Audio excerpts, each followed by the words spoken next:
1187 সাল এক মুসলিম সেনাপতি তার ঘোড়া থামালেন পবিত্র নগরীর দরজায়। ৮৮ বছর ধরে যে শহরে মুসলমানদের রক্ত ঝরেছে, আজ সেই শহর তার সামনে নতজানু। তার নাম সালাহউদ্দিন আল আইয়ুবী। 1099 সালে প্রথম ক্রুসেডে ইউরোপীয় খ্রিস্টান বাহিনী জেরুজালেম দখল করে। সেদিনের গণহত্যা ছিল ইতিহাসের অন্যতম নৃশংস ঘটনা। মুসলমান, ইহুদি কেউ রেহাই পায়নি। ঐতিহাসিকদের মতে রক্তের স্রোতে শহরের রাস্তা ভেসে গিয়েছিল। সেই থেকে জেরুজালেম ছিল ক্রুসেডারদের হাতে। প্রায় 1 শতাব্দী মুসলিম বিশ্ব ছিল বিচ্ছিন্ন, দুর্বল, অনৈক্যে জর্জরিত। তখন জন্ম নিলেন এক মানুষ, যিনি এই ছিন্ন ভিন্ন উম্মাহকে এক করবেন।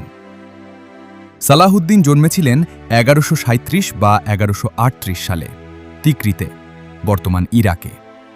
কুর্দি বংশোদ্ভূত এই মানুষটি ছিলেন সামরিক প্রতিভা ও রাজনৈতিক দূরদর্শিতার এক অসাধারণ সমন্বয়। তিনি প্রথমে মিশর, তারপর সিরিয়া একত্রিত করলেন।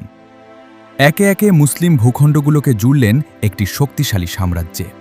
তার লক্ষ্য ছিল স্পষ্ট: বায়তুল মুকাদ্দাস মুক্ত করতে হবে। কিন্তু তিনি শুধু তলোয়ারের মানুষ ছিলেন না, তিনি ছিলেন ন্যায় বিচারের প্রতীক। এমনকি শত্রুপক্ষ তার চরিত্রের প্রশংসা করতেন। 1187 সালের 4 জুলাই তিবেরিয়াস হ্রদের কাছে হাত্তিনের প্রান্তরে সালাহউদ্দিন ক্রুসেডার বাহিনীকে কৌশলে মরুভূমির মাঝে টেনে আনলেন। পানি বন্ধ করে দিলেন। রোদ আর তৃষ্ণায় ক্লান্ত সেনাদের উপর ঝাঁপিয়ে পড়লেন। এটি ছিল ক্রুসেডারদের সবচেয়ে বড় পরাজয়। জেরুজালেমের রাজা গাইদা লুজিনিয়ান নিজেই বন্দী হলেন। ক্রুসেডারদের শক্তি ভেঙে পড়ল। জেরুজালেমের পথ খুলে গেল। হাত্তিনের মাত্র 3 মাস পর 20 সেপ্টেম্বর 1187 সালাহউদ্দিনের বাহিনী জেরুজালেম ঘিরে ফেলল। শহরের ভেতরে তখন হাজার হাজার বেসামরিক মানুষ। রক্ষক ছিল কম, সম্পদ ছিল সীমিত। 2 সপ্তাহ ধরে লড়াই হল।